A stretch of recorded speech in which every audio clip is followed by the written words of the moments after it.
أنا مختارون اسكتوا بقول بول أما كلها نقولنا أما أنا واسكتشرنا كنت نحفظات بانا قاضنية بقول مجتهد دبا السيلة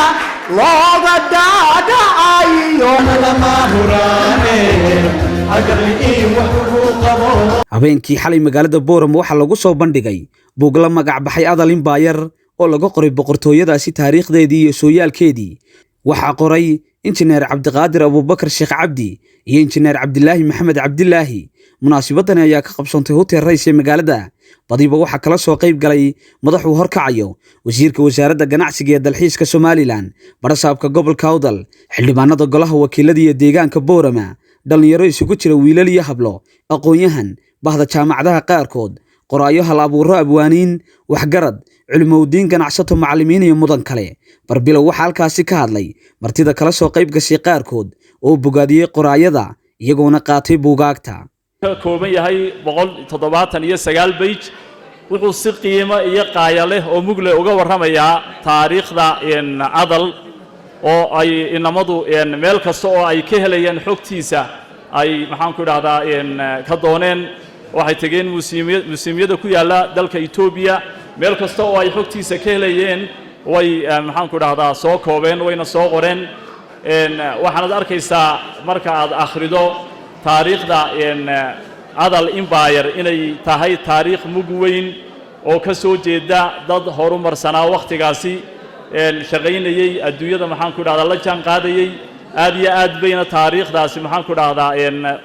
oo qurux badan tahay waxayna u baahan tahay oo buugaasi u baahan yahay in aynu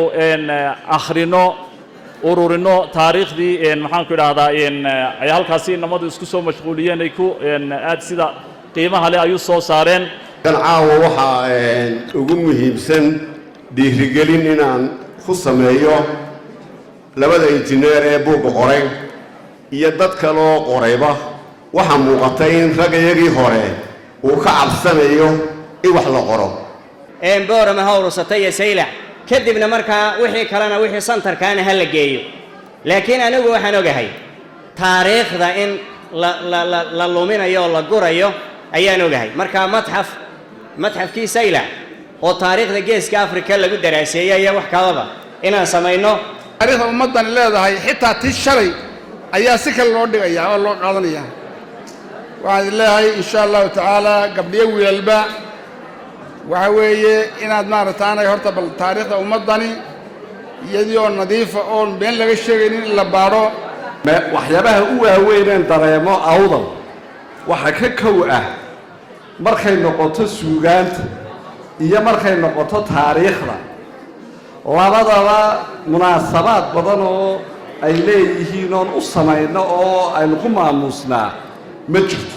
dhaqaalaha caynkeebay ku ahayd siyaasadda iyo xidhiidhka caynkeebay ku ahayd awoodda iyo militariga caynkeebay ku ahayd ku barbaaray wax ku bartay anu dugsiga adoog baan ka baxay kaygii dhexe shaqal jawharna form 1 iyo form 2 baan maxay dhiganayay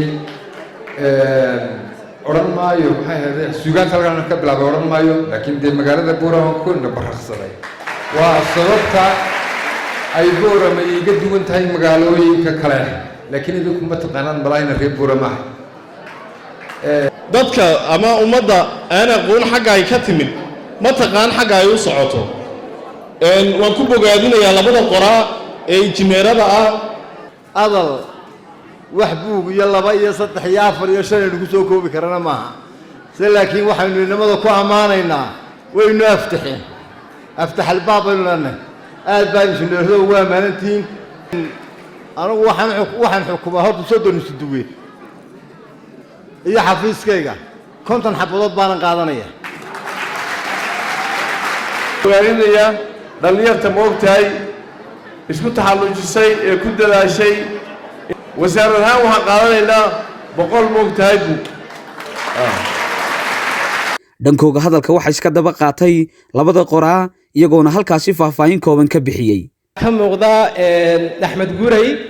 Ibrahim Al-Ghaasi oo caawa anigu matalayo waxa kaloo ka muuqda Adal Empire magacaanina adal la yiraahdo wuxuu ka yimiday sidiisa horeba al-cadl oo al-cadl cadaalad bay hayd waxyaabihii adal Empire inaan qorno nagu dhaliyay waxa kamid ahaa in dhalinteenu ay aad uga liiteen dhinaca taariikhda waliba taariikhdeena gaarka aynu leenahay ee adal ee facaweyn leh waxa kale oo nagu dhashay inaynu buugaag adala oo Soomaaliya oo sida buugaas u kooban yahay oo adal u khaas ah aynu weynay alxamdulillah laakiin waynu helnay adal brain waxaan ku bilownay hal eray oo ahaa